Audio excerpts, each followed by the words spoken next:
Kuna mtu anaweza kawa anaingia hapa madhabahuni lakini ana maagano ya kwake. Kuna mtu anaweza kawa anaingia madhabahuni kila siku lakini hilo haimtoki, imeendelea kumshikilia. Leo ni siku ya 3 toka tuanze. Yamkini kuna mtu ambao siku 3, siku 2 hawakuwepo, lakini ningependa kwamba nianze kutangulia kule tulikoanzia ili tujue tunakoelekea.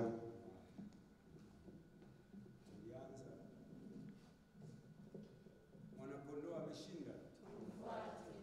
Siku ya kwanza nikasema kwamba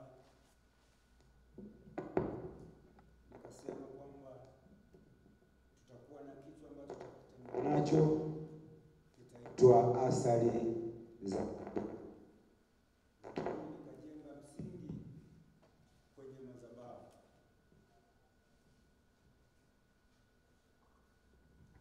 Mwanakondoo ameshinda. Nikajenga msingi kwenye madhabahu kwamba madhabahu ina vitu 5 ambavyo vinafanya kazi. Madhabahu ina vitu 5 ambavyo vinafanya kazi.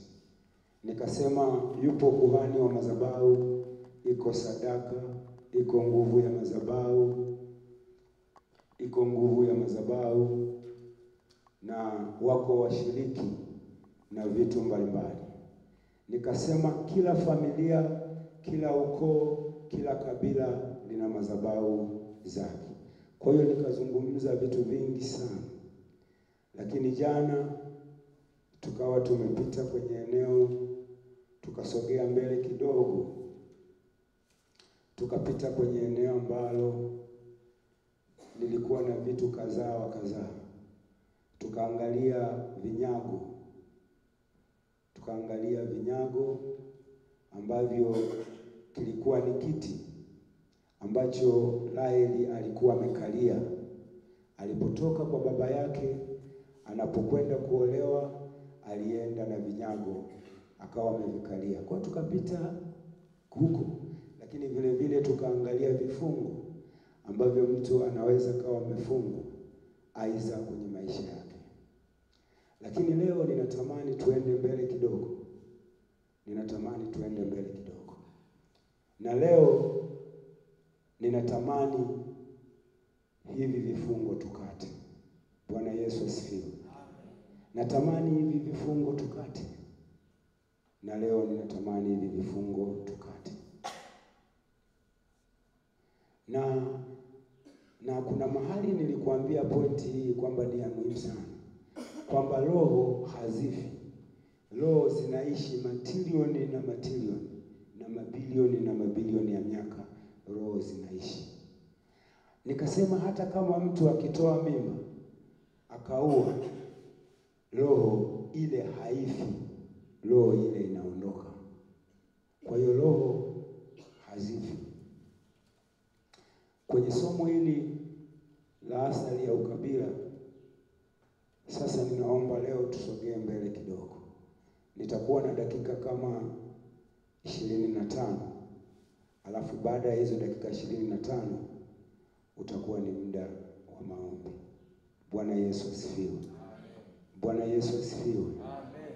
Mimi binafsi sitamani sana kwamba mtu anatoka nyumbani ana magonjwa, anakuja madhabahuni ana magonjwa, alafu anatoka madhabahuni ana magonjwa. Ni kitu ambacho mimi sitamani sana. Natamani watu wakija madhabahuni, wakitoka madhabahuni waondoke wakiwa wako salama. Akija madhabahuni ana mawazo, atoke madhabahuni na furaha. Haleluya. Haleluya.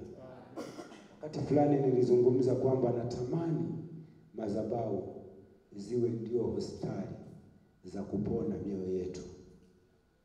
Kama mioyo imejeruhika, kama mioyo imepata shida, lakini kwenye madhabahu pawe ni mahali ambapo mioyo yetu inapata furaha. Kwa hiyo nitasogea mbele kidogo. Na leo tutaangalia vitu viwili. Kwenye hizo madhabahu tutaangalia vitu viwili. Tutaangalia kitu cha kwanza, tutaangalia sadaka, na kitu cha pili tutaangalia kuhani. Tutaangalia sadaka. Hebu andika pointi. Sadaka ndio pekee inayoweza kututoa kwenye ukabila na kwenye roho za ukabila. Sadaka ndio kitu pekee inayoweza kututoa kwenye ukabila au kwenye roho ya ukabila. Na nimesema tutatembea tena na kwenye madhabahu kuna kuhani. Tutaangalia kuhani huyu, kwamba kuhani kwenye madhabahu anatembeaje, na kuhani kwenye madhabahu anautoeje huo ukabila. Haleluya. Haleluya. Tusome kile kitabu cha Isaya sura ya 24 mstari wa 2. Kitabu cha Isaya sura ya 24 mstari wa 2. Kitabu cha Isaya sura ya 24 mstari ule wa 2. Sura ya 24 mstari wa 2. Biblia, maneno ya Mungu yametunzwa namna hii: na itakuwa kama ilivyo hali ya watu, ndivyo itakavyokuwa hali ya kuhani; kama ilivyo hali ya mtumwa, ndivyo itakavyokuwa hali ya bwana wake; kama ilivyo hali ya mjakazi, ndivyo itakavyokuwa hali ya bibi yake; kama ilivyo hali yake anunuaye, ndivyo itakavyokuwa hali yake auzaye; kama ilivyo hali yake akopeshaye, ndivyo atakavyokuwa hali yake akopeshaye; kama ilivyo hali yake aitwaye faida, ndivyo itakavyokuwa hali yake ampaye faida. Dunia hii itafanywa tupu kabisa na kuharibiwa kabisa, maana Bwana amenena neno hili. Dunia inaomboleza, inazimia; ulimwengu unazoofika unazimia; watu wakuu wa dunia wanazoofika. Tena dunia imetiwa unajisi kwa watu wanaokaa, kwa maana wameziasi sheria, wameibadili amri, wamelivunja agano la milele. Bwana Yesu asifiwe. Bwana Yesu asifiwe. Nimesema kwenye madhabahu tutazungumza vitu viwili: ni namna gani kuhani anaweza kutoa ukabila, na namna gani sadaka inaweza kutoa hizi roho za ukabila. Tuangalie neno la Mungu linalopatikana kitabu cha Matendo ya Mitume sura ya 10 mstari ule wa 1 hadi wa 7. Matendo ya Mitume sura ya 10 mstari wa 1 hadi wa 7. Matendo ya Mitume sura ya 10 mstari wa 1 hadi wa 7. Aliyepata anaweza kusoma.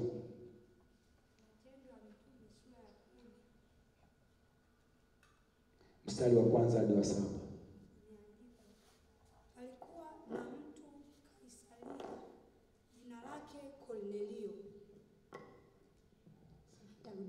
Palikuwa na mtu Kaisaria, jina lake Kornelio, akida wa kikosi kilichoitwa Kiitalia, mtu mtaua, mchaji wa Mungu, yeye na nyumba yake yote.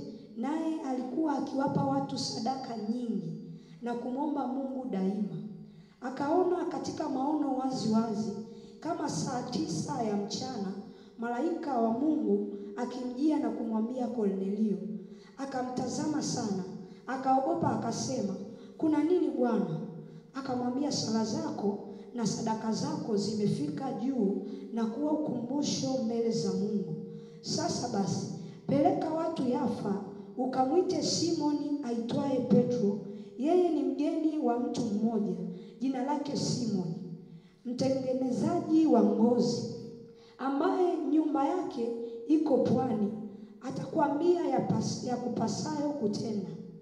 Na yule malaika aliyesema naye akisha kuondoka, Kornelio Akawaita wawili katika watumishi wake wa nyumbani na askari mmoja, mtu mtaua katika wale waliomhudumia daima. Amen. Haleluya. Huyu alikuwa ni mtumishi wa Mungu Kornelia. Mtumishi huyo wa Mungu alikuwa anamtolea Mungu sadaka. Mungu anamwambia, anampa maelekezo kwamba sadaka zako na maombi yako yamefika mbinguni. Sadaka zako na maombi yako yamefika mbinguni. Tunaangalia jinsi ya kutoka kwenye ukabila. Tusome Waebrania 7 mstari wa 9 hadi wa 10. Waebrania 7 mstari wa 9 hadi wa 10. Mstari wa 9 hadi wa 10. Biblia inasomeka hivi: na hapo wanadamu, Waebrania 7 mstari wa 9 hadi wa 10. Na hapo wanadamu wapatikanao na kufa hutoa sehemu ya 10, bali huko yeye ashuhudiwaye kwamba yu hai, tena yaweza kusemwa ya kuwa kwa njia ya Ibrahimu hata Lawi apokeaye sehemu ya 10 alitoa sehemu ya 10, kwa maana alikuwa katika viuno vya baba yake hapo Melkizedeki alipokutana naye. Basi kama ukamilifu ulivyokuwapo kwa kuhani wa Lawi, maana watu wale walioipata sheria kwa huo, kulikuwa na haja gani tena ya kuhani mwingine ainuke kwa mfano wa Melkizedeki, wala asihesabiwe kwa mfano wa Haruni? Maana ukuhani ule ukibadilika, hapana budi sheria nayo ibadilike. Maana yeye alionena hayo alikuwa mshiriki wa kabila nyingine. Mwana kondoo ameshinda. Mwana kondoo ameshinda. Nimesema hivi, kuna vitu ambavyo vinaweza kututoa kwenye ukabila, lakini vitu hivyo viko kwenye madhabahu ambavyo vinaweza kututoa kwenye ukabila. Nimesema vitu viwili, kwamba ukimtolea Mungu sadaka inaweza kukutoa kwenye hivyo vifungo, inaweza kukutoa kwenye huo ukabila, inaweza kukutoa kwenye hilo tatizo. Haleluya, haleluya. Haleluya, haleluya. Na anazungumza kwa habari ya kuhani, kwamba alivyo kuhani na watu wake ndivyo walivyo. Hawawezi kwenda kinyume na kuhani alivyo. Kumbuka kwamba jana nilikwambia kwamba kila mahali mtu anapoweka kiti, kila mahali mtu anapokuwa amewekwa, anaweka ufalme ule papale. Sasa akiweka ule ufalme, anakuwa yeye na ile hali ya kabila lake, na ile hali ya maisha yake anaondoka nayo. Na nilikwambia kwamba watu wanapokwenda kufanya matambiko, wewe huwezi kutoka kwenye ile familia, na wewe upo.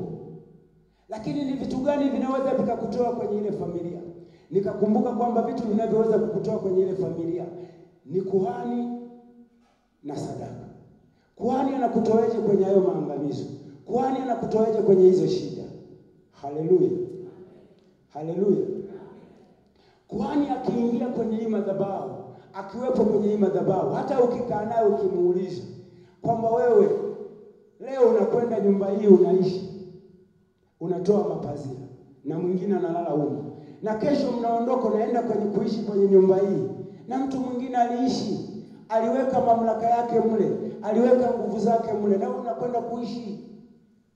Sasa kama mtu anaweza kuhama kutoka mazingira mengine na mazingira mengine, inajalisha huyu mtu amejitoa na yuko tayari. Haleluya. Haleluya. Na huyu mtu yuko tayari. Nakumbuka kwamba huyu mtu ana asili yake, na huyu mtu ana maisha yake, ni mtu ametokea kwenye familia, ametokea kwenye ukoo. Na nilikwishakwambia kwamba kila ukoo una madhabahu zake na kila ukoo una mambo yake. Bwana Yesu asifiwe. Bwana Yesu asifiwe. Sasa anakutoaje kwenye hiyo hali? Huyu kuhani, yeye ni familia ya kikuhani, amejitoa hivyo. Amekubali kuwa kwenye familia ya kikuhani. Sasa alipokubali kuwa kwenye familia ya kikuhani, huyu mtu amejitoa. Mimi naogopa sana sana sana kuwanyoshea makuhani wa Bwana mikono. Yaani najisikia uchungu kwa sababu huyu mtu amejitoa. Sio jambo la kawaida. Sio jambo la kawaida. Huyu mtu amejitoa. Niliwaelekeza kitu kimoja juzi, nikasema mimi nimetoka kwenye familia ya kichifu. Na tuna mahali pa kuzikia. Sio nyinyi, sio watu wengine wanaozikwa huko. Sisi tuna mahali pa kuzikiwa. Sisi tuna maganjo yetu. Kwa hiyo huko ndiko nilikotoka. Yaani tuna miungu ikikushikilia imekushikilia. Haleluya. Haleluya. Mimi nilipokuwa nafanya maamuzi ya kuokoka, familia nzima ilinikataa. Wakasema huyu ameharibika. Huyu hawezi kwenda, hawezi kufika na kwenda. Haleluya. Haleluya. Nilikishakwambia kwamba mwanadamu anapokuwa amekata tamaa, wanapokuwa wamekukatia tamaa, ndipo Mungu anapoanza kufanya kazi. Ila ukiona unaweza, Mungu naye ananyamaza. Lakini akiona wamekukatia tamaa, ndipo Mungu anapoanza kufanya kazi. Haleluya. Haleluya. Nina slogan moja natamkaga, nazungumzaga mimi, kwamba hili mwili nilionalo ni boksi. Lakini kwenye hili boksi kuna kitu kinaishi. Na hiki kinachoishi kwenye hili boksi ndicho kinachotoa maamuzi na hatima ya maisha yangu. Haleluya. Huu mwili tulionao ni boksi. Na hili boksi ambalo limekalia, lakini kuna kitu cha ndani ambacho hiki ndicho chenyewe kina operate. Bwana Yesu asifiwe. Ukiangalia kitabu cha Maombolezo, kitabu cha Maombolezo sura ya 5 na ya 7. Sitasoma sana lakini utaendelea kuangalia. Anasema baba zetu walitenda dhambi hata hawako. Baba zetu walitenda dhambi hata hawako. Bwana Yesu asifiwe. Bwana Yesu asifiwe. Mimi ninapojitoa kuja kwenye hii huduma, ndugu zangu wakasema watoto wake hawatasoma. Watoto wake hawatakwenda mahali panapotakiwa. Kati ya mtoto aliyeharibika kwenye hii familia, huyu ameharibika. Bwana Yesu asifiwe. Bwana Yesu asifiwe. Nakumbuka kwamba wanaotamka hayo wana madhabahu ya kwao, wana maganjo, wana mahali ambapo wanafahamini. Yaani alipozikwa nyanya yangu napafahamu. Alipozikwa yule wa Mwanza napafahamu, lakini yamkini wewe ujui na uelewe. Lakini mimi ndiko nilikojichomoa huko. Ndiko nilikojitoa huko ambako sasa huko mimi naelewa na ninajua kwamba babu yangu alizikwa wapi na yuko mahali gani. Haleluya. Haleluya. Ndio hao sasa wanatamka kwamba mwanetu ukipotea njia hii huwezi kufika unakokwenda. Lakini mimi niliamua kubadili mazingira waliosema. Nikasema Yesu, tembea na mimi. Unikague. Uniangalie ni wapi ambapo siko sahihi. Unijazilizie. Na ukiona mahali siko sahihi, Yesu nikague ili niwe sahihi. Bwana Yesu asifiwe sana. Bwana Yesu asifiwe sana. Bwana Yesu asifiwe sana. Ndio maana mimi hawa makuhani na waheshimu sana. Hawa makuhani na waheshimu sana. Yaani mtu ukikuta anamnyoshea kuhani mikono, lazima ujiulize. Sio yeye anayemnyoshea kuhani mikono, isipokuwa kitu kilichoko ndani yake ndicho kinachofanya haya. Kwa sababu unapomwangalia mwanadamu kila anachokifanya, usimwangalie mwanadamu anachokifanya, isipokuwa kuna spirit iko ndani yake ndio inayofanya hayo anayofanya. Haleluya. Haleluya. Haleluya. Neno hili linasema baba zetu walifanya dhambi na leo hawako na hatujui. Na kweli yawezekana tunaendelea kuishi. Baba zetu walifanya dhambi. Baba zetu waliandika mambo kwenye hii madhabahu. Baba zetu walisimulia mambo kwenye hii madhabahu. Sisi hatujui na sisi hatuelewi. Unaweza kukuta mnagombana na kuhani siku hadi siku hamjui kwa nini mnagombana na huyo kuhani. Haleluya. Yawezekana waliotamka walikufa, nyinyi mnaendelea kugombana. Na kuhani anawaangalia nyinyi, anaangalia mili yenu. Haangalii kitu ambacho kinafanya yeye agombane na hawa watu. Kumbe anachotakiwa kutazama kuhani ni kitu gani kinawafanya hawa watu wagombane na madhabahu. Haleluya. Vitu vilivyopandwa ndani yao ndivyo vinavyowafanya wagombane na nini? Na madhabahu. Kwa hiyo hili box linapopambana na mtu, usihangaike nalo. Haleluya. Yaani hili box linapopambana na mtu, usihangaike nalo.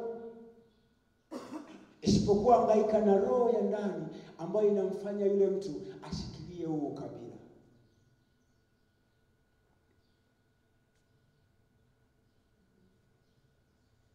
Ogopa sana.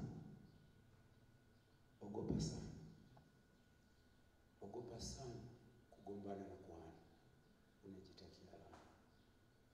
Huyu mtu unajitakia laana. Kwa sababu huyu mtu anakwenda nalala nyumba ile, anatoa mapazia. Anakwenda kulala nyumba ambayo hakutengeneza yeye, ameikuta. Anakubali yeye na familia yake kwenda kuishi mle. Na watu wamefanya mambo yao, anaondoka, anaenda kuishi nyumba nyingine ambayo sio ya kwake. Anaendelea kuishi. Sasa huyu mtu mimi ninamheshimu sana. Namheshimu mno. Haleluya. Namheshimu sana. Namheshimu sana. Na niliendelea kuchunguza kwamba kwa nini Mungu ni mmoja, roho ni mmoja, lakini makanisa yanaongezeka, yanazuka. Kuna kitu nikagundua kwamba hii ni spirit, na spirit hii inasababishwa na ukabila. Na spirit hii inasababishwa na ukabila. Na hii roho inakasababishwa na ukabila. Hakuna kitu kingine. Mnaweza mkagombana, watu wanapenda fedha, watu wanapenda nini, watu nini, lakini hii roho inapandwa na ukabila. Haleluya. Amen. Watumishi wa Bwana, haleluya. Amen. Watumishi wa Bwana, haleluya. Amen. Hakuna kitu kitakachotusaidia kutoka kwenye ukabila. Mimi nilipoliona hili tatizo, nikasema Mungu nikague. Kama siko sahihi kwenye madhabahu yako, Mungu niambie. Nikaanza kujifunza. Nikawa natoa sadaka kwenye madhabahu, napeleka sadaka kwenye madhabahu. Nasema Mungu, sadaka hii ikumbuke. Sadaka hii initoe kwenye hii hali. Sadaka hii inivushe kwenye hili eneo. Hata kama watu wamenyunyizia maneno magumu juu ya maisha yangu, lakini sadaka hii nitoe. Bwana Yesu asifiwe. Kumbuka naambiwa na kaka zako na ndugu zako, naambiwa watoto wako hawatasoma, na wewe una familia. Unajisikiaje? Unajisikiaje? Lakini sadaka inatuvusha. Sadaka inatusaidia. Sadaka inatuvusha, inatusaidia. Natembeaga na neno moja nasemanga hivi.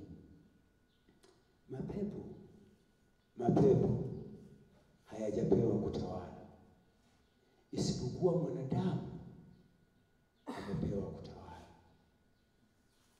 Utasema mtumishi hatukuelewe vizuri.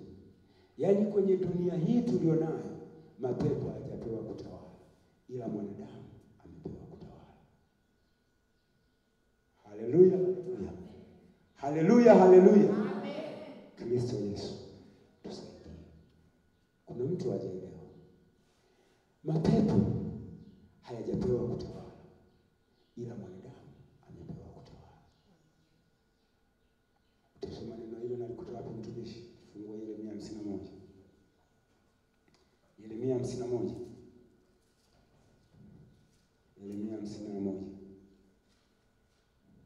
Yeremia, kitabu kile cha nabii Yeremia sura ya 51. Tutafanya somo mstari wa 20. Biblia inasema hivi: wewe ulungu langu na silaha zangu za vita, kwa wewe nitavunja mataifa, na kwa wewe nitaharibu falme, na kwa wewe nitamvunja farasi na yeye apandaye, kwa wewe nitalivunja gari la vita na yeye achukuliwaye ndani yake, Na kwa wewe nitavunja mwanaume na mwanamke. Na kwa wewe nitavunja mzee na mtoto. Na kwa wewe nitavunja kijana mwanaume na kijana mwanamke. Na kwa wewe nitavunja mchungaji na kundi lake. Na kwa wewe nitavunja mkulima na jonzi yake na ng'ombe. Na kwa wewe nitavunja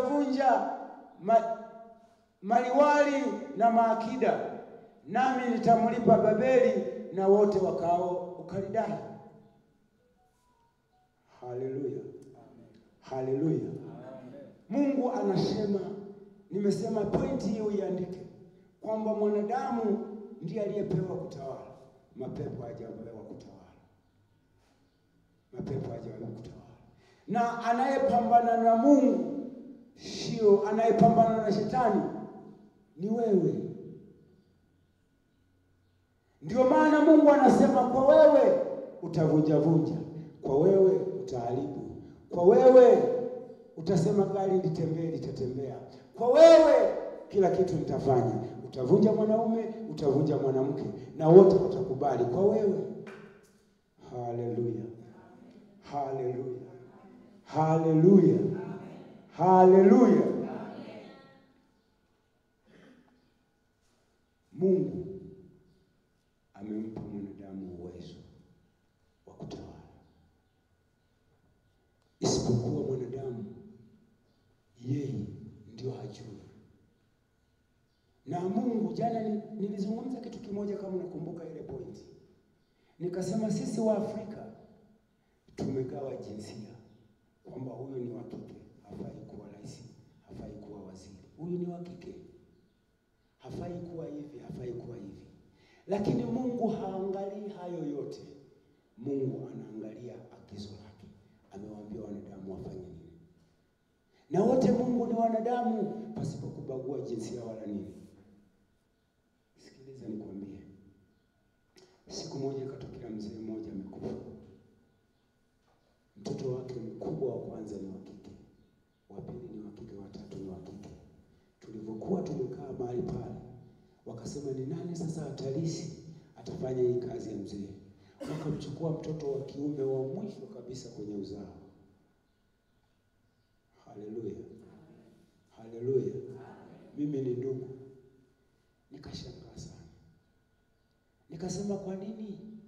Kwa sababu yule mtoto mkubwa wa kike ameolewa Dar es Salaam. Mwingine yuko Mwanza. Wengine watoto wakubwa wako hapa tunao. Lakini wanamchagua mtoto mdogo kabisa kwamba ndiye atakayefanya hiyo kazi. Nikagundua kwamba tatizo liko wapi.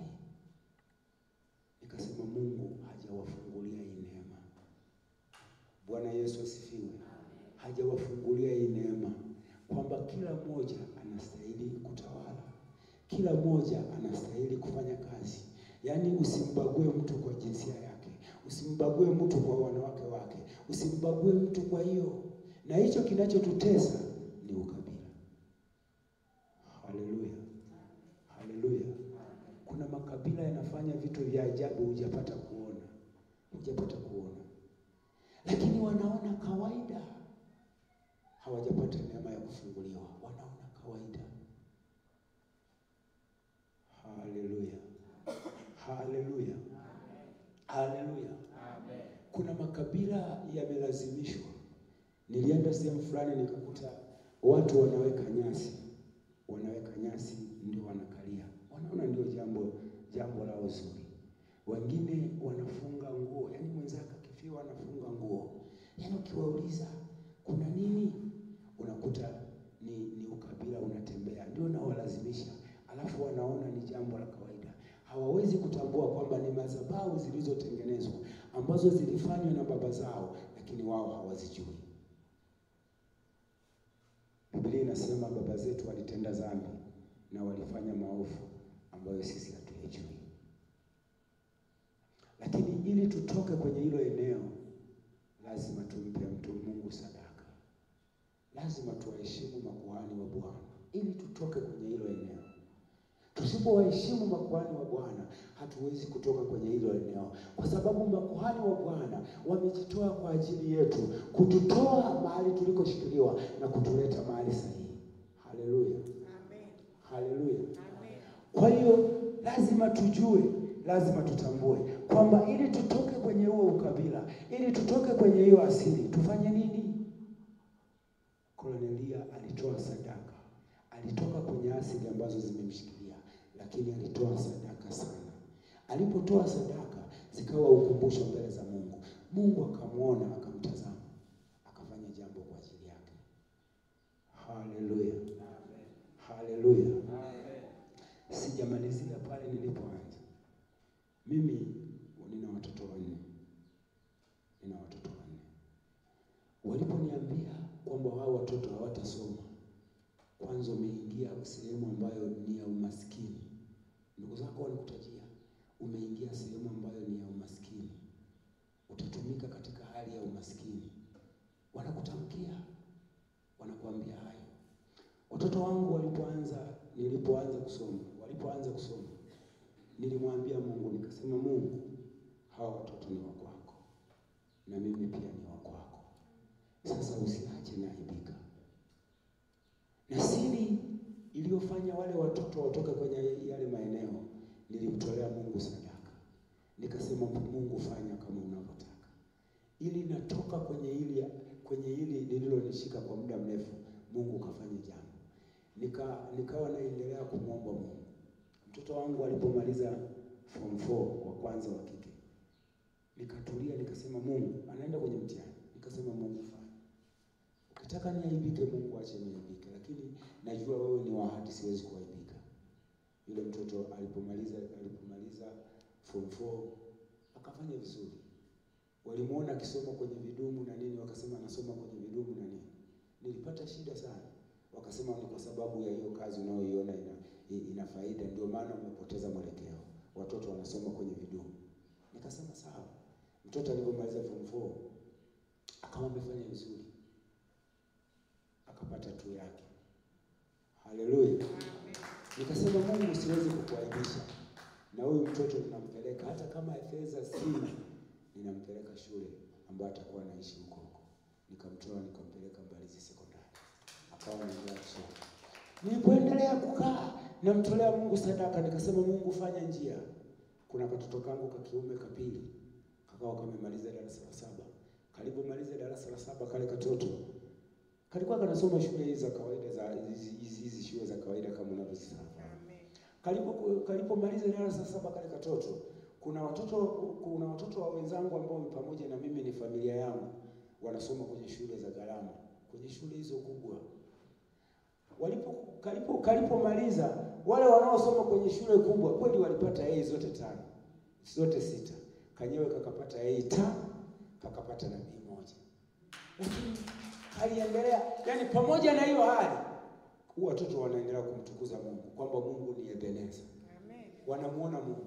Lakini ni kwa kadiri mimi nilivyojitoa, nikajitoa kama sadaka. Nikasema Mungu, nakwenda kutumika kwenye madhabahu yako kama sadaka. Ninaomba usiniache naibika. Kumbe Mungu ukimweleza kwamba najitoa kama sadaka, Mungu atatenda. Nakumbuka kwamba ninatoka kwenye madhabahu ngumu hujapata kuona. Sitoka kwenye madhabahu kama za kwako. Wewe unatoka kwenye madhabahu rahisi. Hata wajukuu na nyanya zako hujui walikozikwa. Hata familia yenu hujui mnakaa wapi. Lakini mimi najua kwamba hili ni eneo la kwetu. Serikali inajua na nchi inajua kwamba hili eneo la Maganjo ni la machifu fulani. Hao wanazikwa hapa. Hili ndilo eneo lao. Ndio miungu yao iliko. Sasa nimejitoa huko ambako kuna miungu halisi. Sio miungu wa kusikiliza wala wa kuambiwa, ni miungu halisi. Nimetoka kwenye miungu halisi. Kwa sababu maisha ya baba zangu, maisha ya ndugu zangu, hayo ndio maisha. Yaani wao ndugu zangu mimi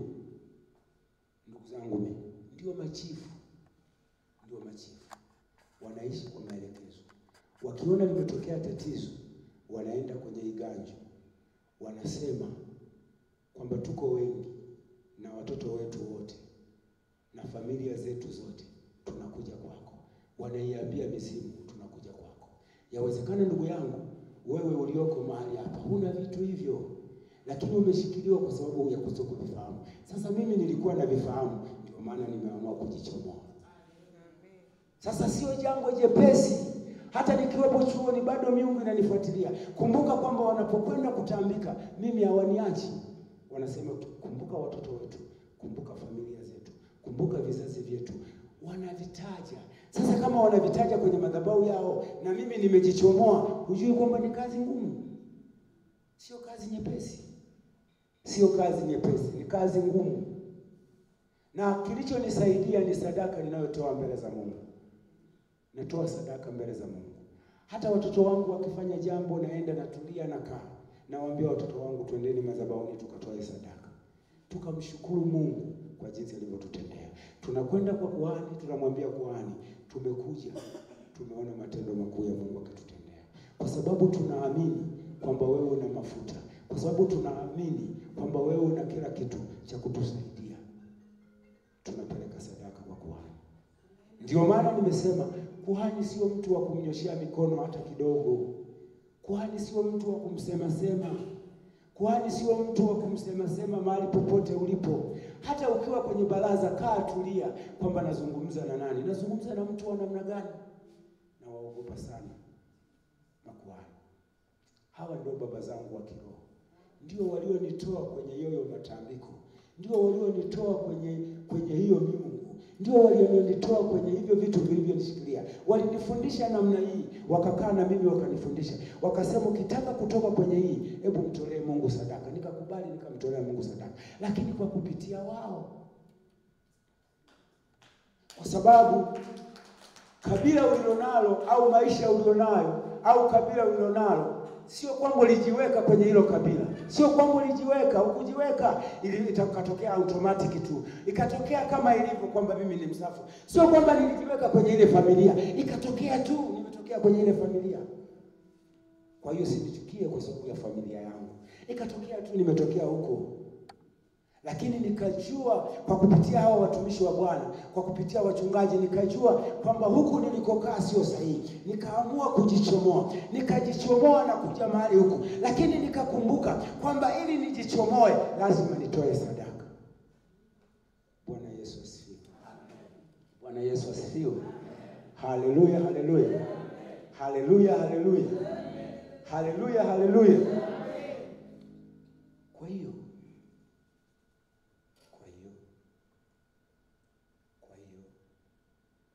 nguvu za kupambana na shetani unazo wewe. Na mapepo hayajapewa kutawala isipokuwa wewe umepewa kutawala. Na mapepo hayajapewa kutawala, wewe ndio umepewa kutawala. Hapa Iyunga sielewi, nimekuja kwa mara ya kwanza, nimekanyaga hii ardhi. Sielewi ni vitu gani vinaioperate Iyunga. Sielewi ni vitu gani vinatembea Iyunga. Sielewi ni vitu gani vimeikalia Iyunga. Sielewi ni kabila gani limeikalia Iyunga. Mimi sijui. Bwana Yesu asifiwe. Lakini natamani watu watoke kwenye hiyo hali. Watu watoke kwenye huo kabila. Wakiwa kwa vijana watoke. Wakiwa kwa kina mama watoke. Wakiwa kwenye sande watoke. Wakiwa mahali popote watoke. Hata kwenye madhabahu hii usitajwe ukabila, litajwe neno la Mungu aliye hai. Haleluya. Haleluya. Mimi namwambia Mungu, sitaki kushangiliwa isipokuwa niseme kweli yako. Kwa sababu wewe ndio kweli, nizungumze kweli yako. Kwa sababu wewe ndio kweli, nizungumze kweli yako. Mtu mwingine anatamani liwe kundi kubwa, wawe watu wa namna gani, lakini mimi natamani, Mungu anasema walipo wawili watatu nipo katikati yao.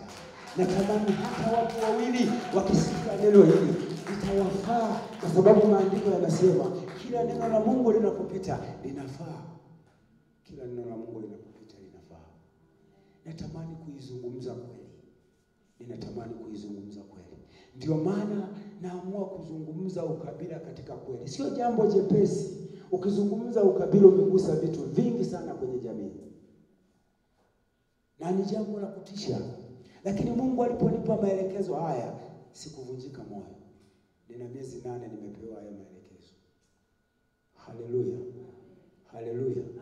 Nina miezi 8 nimepewa haya maelekezo. Mungu kila siku ananipigia kelele. Anasema mwanangu liambie kanisa. Anasema mwanangu liambie kanisa. Anasema mwanangu liambie nchi. Anasema mwanangu liambie taifa. Anasema mwanangu liambie taifa. Mwanangu liambie taifa. Kwenye ajira kuna ukabila, kwenye dini kuna ukabila, kwenye siasa kuna ukabila. Akaniambia mwanangu liambie taifa lipone, liambie taifa lifunguliwe, liambie taifa liwe na macho lione. Haleluya. Haleluya. Haleluya. Ndio maana nilipokuja nikasema lazima, pamoja na kwamba tumepita huko, lakini lazima tupite ni namna gani tunachomoka kwenye huu kabila. Lazima. Ni siku ya 3. Leo ni siku ya 3. Leo ni siku ya 3. Na tukichomoka kwenye huu kabila, kitakachofuata tutaangalia sasa maagano yalifanyikeje. Haleluya. Haleluya. Tumepita kwa sehemu kwenye ukabila, lakini tutapita kwa sehemu kwenye maagano. Lakini kwenye ukabila ndio maana nakwambia leo kwamba ili upate kutoka kwenye ukabila lazima utoe sadaka. Lazima kwenye madhabahu kuna kuhani, lazima uheshimu kinachotoka kwenye madhabahu. Na kwenye madhabahu kuna mtu anaopaleti madhabahu. Lazima huyo ndio kuhani wa zamu anayeweza kuiopaleti madhabahu husika. Lazima uheshimu. Bwana Yesu asifiwe. Bwana Yesu asifiwe. Wachungaji wangu wanaoniongoza ndio baba zangu wa kiroho. Ninajua wana mafuta ya kutosha. Wakinipa maelekezo na yapokea. Haleluya. Ukitaka kutembea vizuri na Mungu, lazima ukubali maelekezo. Ukitaka kuishi vizuri na Mungu, lazima ukubali maelekezo. Nilikishasema siku moja. Nikasema mtu akipewa nafasi, akawa mkuu wa wilaya, akawa balozi, akawa nani, ajue kabisa kwamba kwenye hiyo nafasi aliyopewa roho ya ukabila haiwezi kukosekana. Roho ya ukabila ipo. Kwa hiyo kwenye ile kitu anachoendelea na kwenye ule uongozi ajue anaendeshwa na ile madhabahu ya kifamilia. Hata ingekuwa taifa, hata ingekuwa nchi, hata kingekuwa kitongoji, kinaendeshwa na ile roho ya ile kabila. Bwana Yesu asifiwe sana. Sasa kama mtu yule hajui jinsi ya kuiondoa hiyo roho, baada ataendelea kuendesha ile kazi kutokana na ile kabila. Ndio maana unakuta kuna mateso, watoto hawaajiriwi, watoto hawafanyi nini, unakuta kuna mateso mengi, lakini kumbe kuna roho zinazofanya haya mambo, zinazopaleti, zinazoendesha haya mambo. Haleluya. Watu wanatoa rushwa ili wapate kazi. Wanatoa rushwa ili wapate kazi. Haijalishi ile rushwa ya namna gani, kwa sababu rushwa ziko nyingi, haijalishi. Lakini Biblia nilionayo inasema rushwa inapofusha macho. Rushwa inapofusha macho. Haleluya. Rushwa inapofusha macho. Lakini mimi nilipofanya utafiti, nikaangalia rushwa inatokana na nini. Nikafanya utafiti, nikakuta rushwa kuna ukabila ndani. Kwenye rushwa kuna ukabila ndani. Haleluya. Haleluya. Kwa nini utasema kwa nini unasema hivyo? Kwa sababu ninachojua ukabila maana yake ni kubagua. Yaani ukabila ni kama ubaguzi. Kwamba unakibagua kitu fulani, unakipenda kitu fulani. Unakitaka kitu fulani, unakibagua kitu fulani. Na kwenye ukabila nikagundua kuna kitu kinachoitwa wivu. Bwana Yesu asifiwe sana. Kwa hiyo nimegundua baadhi ya vitu ambavyo vinatembea kwenye ukabila. Lakini nikajiuliza hivyo vitu vitatokeje? Hivyo vitu nikajua ni roho zinaishi. Haleluya. Amen. Ni roho zinaishi. Ili taifa letu lipone, ili nchi yetu ipone, ili kanisa lipone, lazima hivi vitu viondoke. Na vikiondoka, taifa litapona, kanisa litapona, ajira zitapona za watoto wetu. Tukiondoa hili, jio ndilo tushikilia. Haleluya. Haleluya. Haleluya. Kwa hiyo ninatamani kwamba leo tumlilie Mungu. Tukimlilia Mungu rohoni, yote yawezekana. Isipokuwa tutakapomaliza hii semina Ijumaa, kila mmoja alete sadaka kwa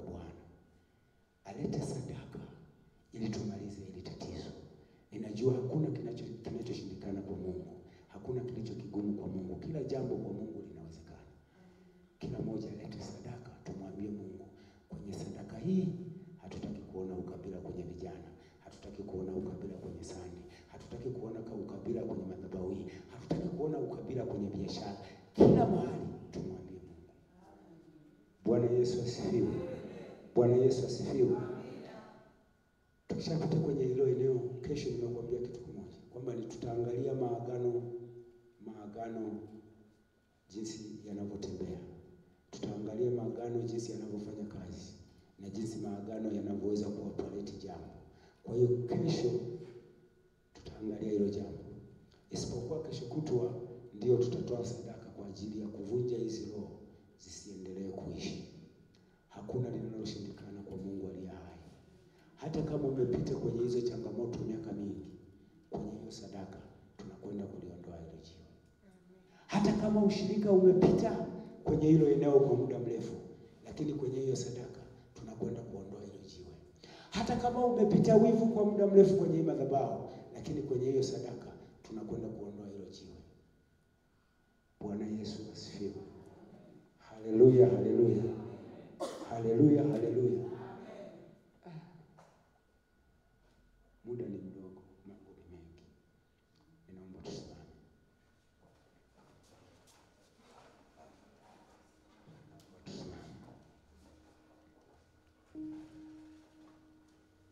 Ijumaa tutatoa sadaka, na kwenye hiyo sadaka tutamwambia Mungu kitu cha kufanya. Na kesho tutajifunza maagano kwa muda mfupi. Kesho tutajifunza maagano, lakini Ijumaa tuna kazi moja. Hata kama una watoto wako huko nyumbani, hata kama kuna mtu anaumwa huko nyumbani, hata kama kuna mtu ana matatizo, Ijumaa ninaomba tuwalete kwenye madhabahu.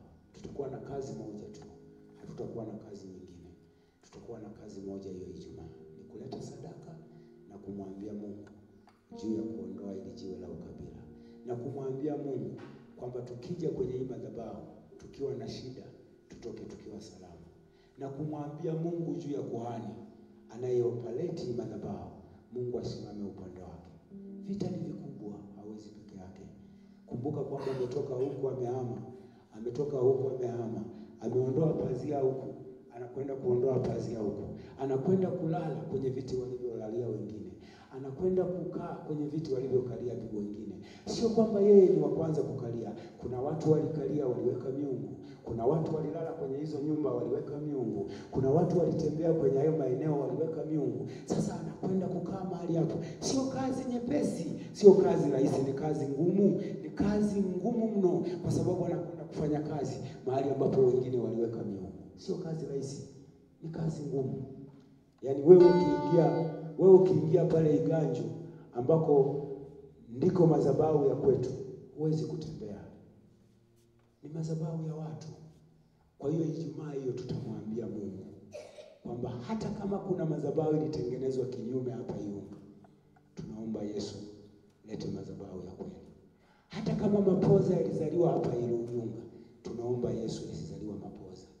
Kwa hiyo kwenye hiyo sadaka umwambie Mungu. Kesho tutajifunza maagano, lakini Ijumaa itakuwa ndio siku ya operation, siku ya mwisho. Ninaomba tumshukuru Mungu, tuombe.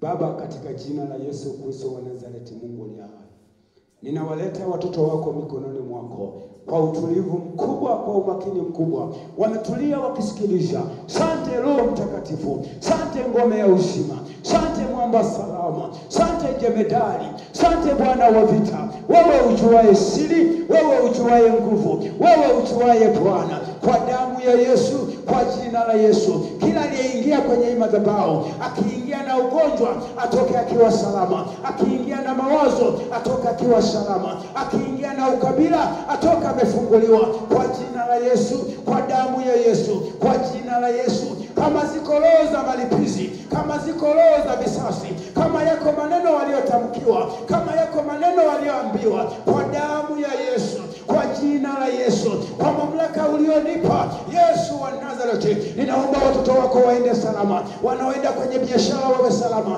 wanaokwenda shambani wawe salama, wanapokwenda shuleni wawe salama, wanaoingia kwenye vyuo wawe salama. Kila mtu Bwana atoke mahali hapa, atoke mahali hapa, na achilia ulinzi, na achilia moto, na achilia moto, na achilia moto uwepo mbele na nyuma, katika damu ya Yesu Kristo, katika damu ya Yesu Kristo. Wanapotoka kwenye madhabahu hii wakawe salama, wakawe na nguvu, wakawe na moyo, kwa damu ya Yesu, kwa jina la Yesu. Bwana wa uzima, Mungu wa uzima, katika jina lako Bwana walinde. Najua yako mashimo yamechimbwa juu yao, najua wanaokwenda kufanya biashara, kuna watu wameimbilizia kwenye biashara, kuna watu hawajalala wamefanya matambiko kwenye hizo biashara. Tunazipasua, tunapasua matambiko yao, tunapasua matambiko yao, tunatapasua dawa zao, tunapasua uganga wao, tunapasua kwa damu ya Yesu, tunapasua kwa damu ya Yesu.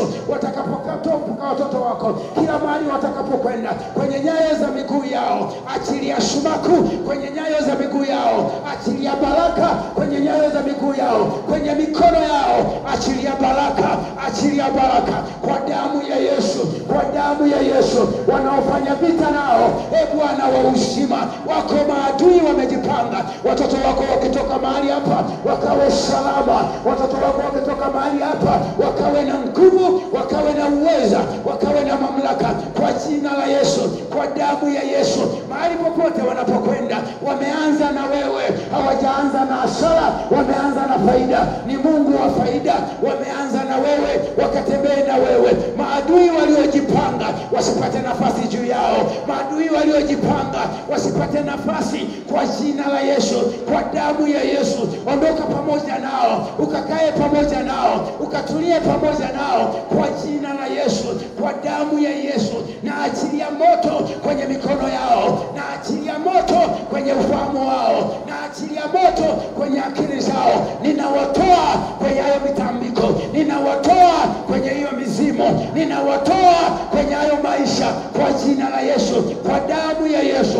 Wanapotoka kwenye madhabahu hii wasiwepo wa kuonyoshia mikono, wanapotoka kwenye madhabahu hii asiwepo wa kuwalaani, wanapotoka kwenye madhabahu hii watoke na nguvu, watoke na uweza, watoke na mamlaka. Wengine wanaumwa, viuno vinawatesa, kwa damu ya Yesu na achilia nguvu, na achilia uweza, na achilia mamlaka, kwa jina la Yesu, kwa damu ya Yesu. Na achilia moto kwa mama huyu, na achilia moto kwa mama huyu. Ninapasua kila mizimu, ninapasua kila laana, ninapasua kila mikosi, kwa jina la Yesu, kwa damu ya Yesu, kwa jina la Yesu. Toka kwa jina la Yesu, toka kwa jina la Yesu, toka kwa jina la Yesu, toka kwa jina la Yesu. Ninapasua mizimu, ninapasua laana, ninapasua laana kwa damu ya Yesu, kwa jina la Yesu, kwa damu ya Yesu. Mungu waongoze. Yesu siwaache na wala siwapite, katika jina la Yesu Kristo wa Nazareti, Mungu aliye hai. Amen.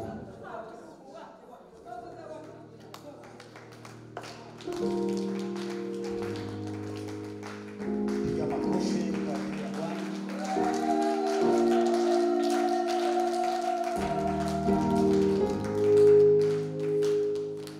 Ongeza makofi tena.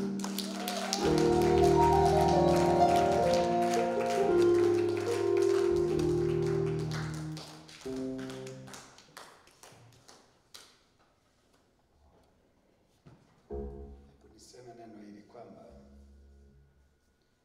utajua, niliwaambia siku moja kwamba ndani ni wiki ile tunapoendelea na maombi, niliwaambia kama umekaa vizuri sana, fuatilia kila mtumishi anaposimama, waangalia na kitu anachofundisha, jue ni kipindi cha majira yetu. Kama akili yako unafikiria ni mwamonja, utagundua nahitaji kung'ang'ana. Haleluya. Amen. Jamani, haleluya. Amen. Na siku moja nikaambia, ukiona yuko mchungaji anayemhurumia kumfundisha mtu wake mfumo wa kutoa sadaka, ujue huyo mtu anataka kuua kanisa. Amen. Nilikuwa namsikiliza mtu mmoja anasema, sikujua sawa, sina maana ya kumpinga, watu wamekazana sana watu kuambia watu wa sadaka. Hawawaambii watu waache dhambi. Yaani watu mpaka wamekuja hapa walikusudia kuacha dhambi. Bwana asifiwe. Amen. Lakini Mungu haiwezi kuacha watoke kwenye dhambi. Unaona kitu cha namna hiyo? Unafikiri mpaka mtu umekuja hapa asubuhi, unataka dhambi wewe? Mwajiuliza kitu mpaka mtu anaamua kuamka, anakiacha kitanda, anakurupuka na kuja huko. Mtu anaweza kutafuta mjuto, amekalisha mjuto asubuhi, haiambii dhambi, anaileta jioni, haiambii dhambi, anaiambia mafanikio. Hivi kumwambia mtu aache dhambi, si mafanikio? Unaangalia kuna mafundisho mtu usipokaa chonjo na kumsikiliza Roho Mtakatifu anafundisha kitu gani. Alafu kuna kitu cha nyakati. Amen. Wakati tunaokoka kulikuwa na kitu kinachojengwa msingi kusema usiangalie vitu vyovyote vile ulivyo navyo, ng'ang'ana kutafuta uso wa Mungu.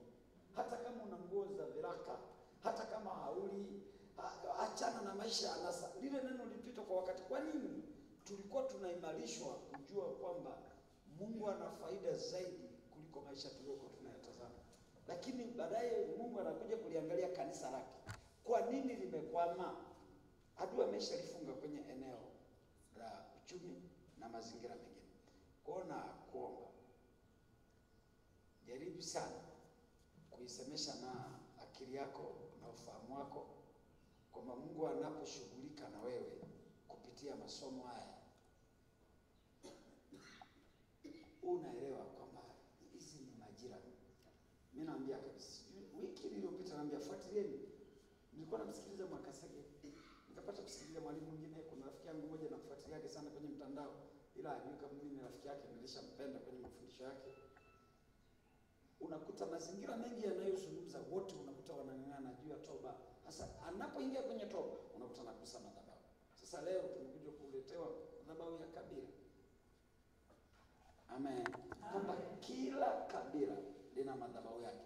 Achana na zile madhabahu za familia ya mtu mmoja baada ya mwingine. Nadhani mliwahi sikia ushuhuda wa mtumishi wa Mungu wakati ule mliwahi msikiliza alivyopambana na madhabahu za kinalio tu mambo ndo wao sasa. Kuna napahamia kule. Fuatilieni sana, mimi nimewahi msikiliza kwa kiwango kikubwa kabisa. Yalikuwa amegoma yataka ajenge kabisa. Amen. Sasa huu unajiuliza mlokole mwingine amejenga kule wala hawana shida na wewe. Wala hawashiriki. Maana yake kuna kimadhabahu chako kinajiunganisha na wale kama jamani huyu ni wa kwangu, naomba munilindie.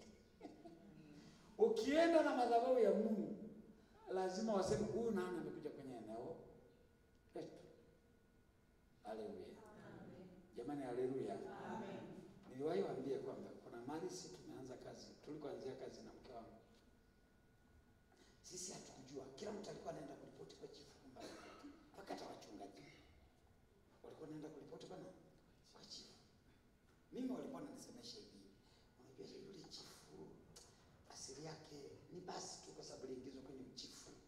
Anapenda sana, alikuwa Mkristo, dini yetu. Hatukimfuatilia wake zake na watoto wanapenda kusali kanisani. Ni vizuri siku moja ukipata nafasi na ruhusu tu kusalimiana, ruhusu kusalimia. Lakini wanaponiambia nilikuwa sipate kibali kabisa cha kwenda. Bwana asifiwe.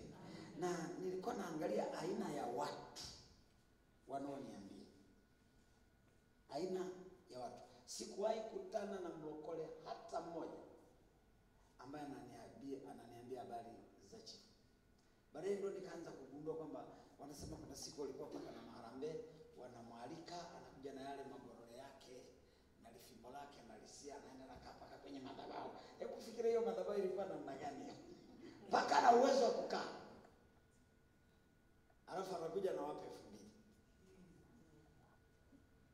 Wanaanza kutulia, tunaalika na vyakula, tumuita machifu 2,000. Bwana asifiwe. Huyo jamaa alizikwa, sasa alienda kwenye masiko yake na alikuja na story kujua kwamba chifu anazikwa ni wako wake. Huyo jamaa anachangawa kutengeneza jeneza la kukaa. Hakuzikwa kwenye majeneza haya. Mnayafahamu majeneza ya kukaa? Muulizeni Nzunda na alishuhudia lile jeneza alipokufa yule chifu. Sasa nataka nikuonyeshe hizo madhabahu aina zinavyokaa. Kwa unajikuta watu wote kama wewe fikiria wako kanisani, kama mchungaji anaweza kwenda kuripoti, akaenda kuripoti kwa chifu, nimefika kwenye nchi yako. Hivi ataleta Yesu? Na nikwambie kila mahali ambapo, siku moja nikamwambia, ukiona watu wanakinzana sana na mtumishi sikurupuke na wewe kukinzana, uliza hii viti natoka wapi? Usi unaiona vitu unayoiona hapa kwenye mdomo na maneno. Kuna watu wanavita naye kwenye ulimwengu wa roho. Kwa hiyo wanaweza kukutumia na wewe ulio na msimamo ili uwe msaada. Wajue ni wote. Umeelewa? Unajua shetani akitaka kuwateka watu. Sisi tulipokuwa tunaposoma vitabu kwenye Biblia hivi anakuambia kuna wakati mwingine ili mtu andike andiko lake, yani kitabu chake kifahamike, anaweza kaandika jina la mtu fulani ili watu wawe na ushawishi kufanya nini? Kusoma. Si mnaona watu wanavyoandika habari, anaweza kaandika kichwa fulani, unakimbia kwenda kusoma, anavyozungumza mle ni vitu vingine. Lakini ametumia ile title ili uwe na hamu ya kusoma kile kitu kilichoko mle.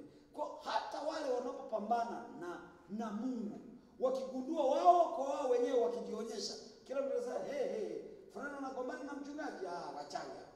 Wanatafuta company kwa watu wenye mwanga.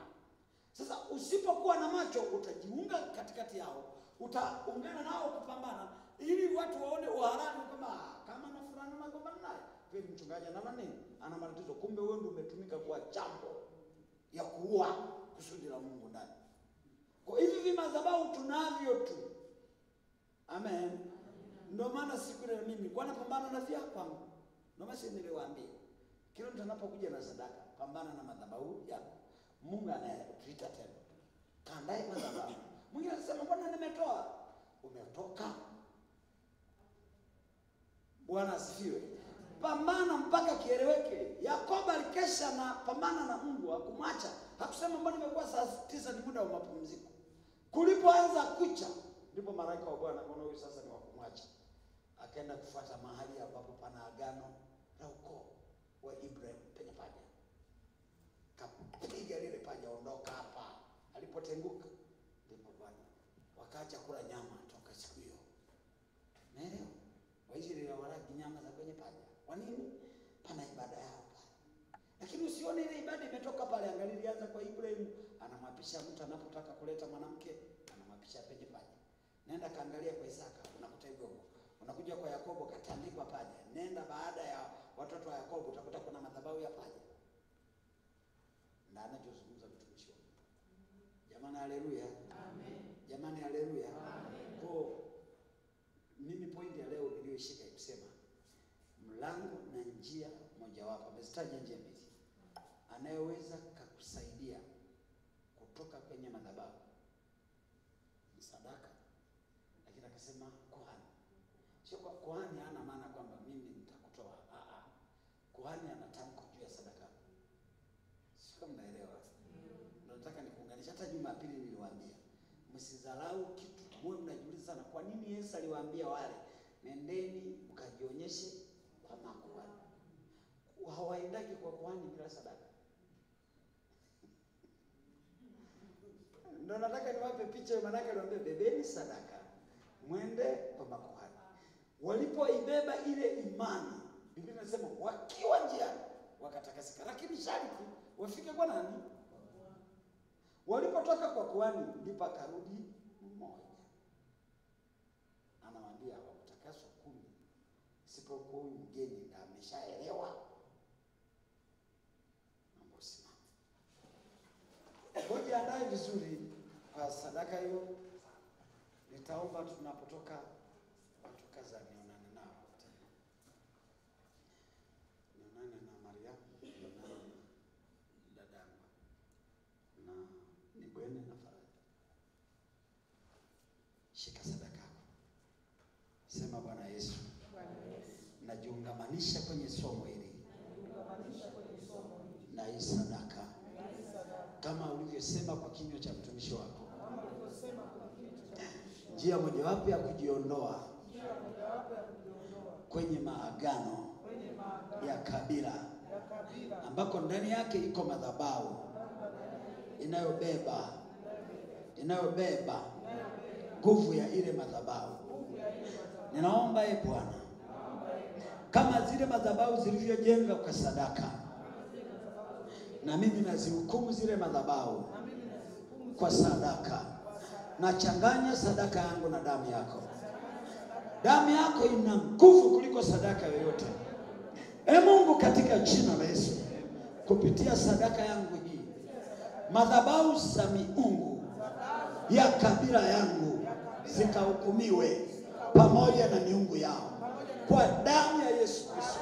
Nisaidie Bwana namna ya kujiondoa kwenye hizo madhabahu za ukoo wangu, za kabila langu, za mahali niliko na chanzo cha kuzaliwa kwangu, za mahali ya asili ya kuzaliwa kwangu, kwa damu ya Yesu Kristo, kwa damu ya Yesu Kristo. Kila mianya ya kipepo inayonishikilia na kunikandamiza kwenye madhabahu hizo, najiondoa kwa damu ya Yesu.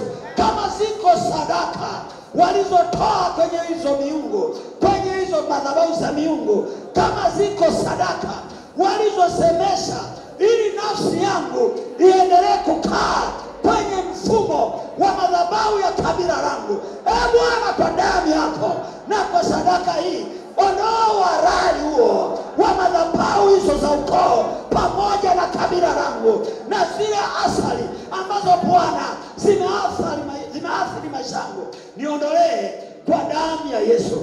Kila miaka yangu iliyoliwa kupitia madhabahu za kabila langu, Bwana nirudishie, Bwana nirudishie, Bwana nirudishie, Bwana nirudishie kwa damu ya Yesu Kristo, kwa damu ya Yesu Kristo.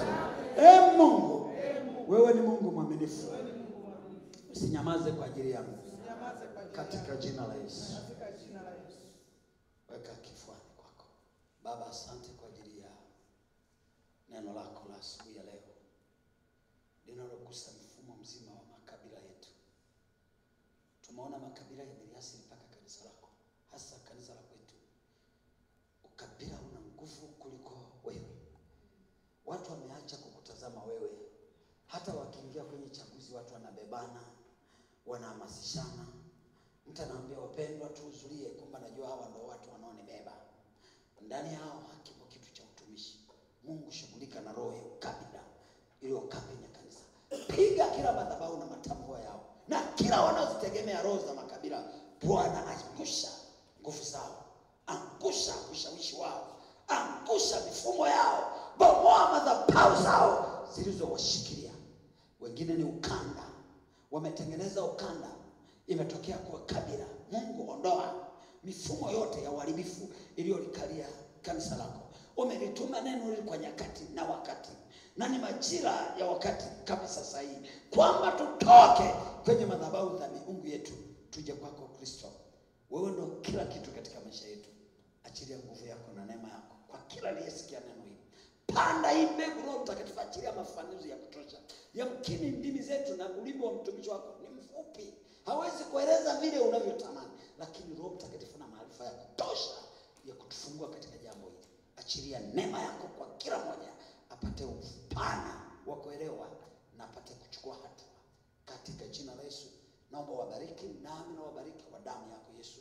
Wabariki watu hawa wanapotoka kwenye marango haya. Bariki na kutakasa hii mikono iliyoshikilia sadaka. Hii sadaka iwe na uhalali wa kuhukumu miungu ya familia zetu na koo zetu na makabila yetu, katika jina la Yesu Kristo wa Nazareti aliye hai. Baraka zako Mungu ziwe pamoja nao. Mpe kila mmoja Bwana riziki ya siku ya leo, sio pata kushinda na njaa.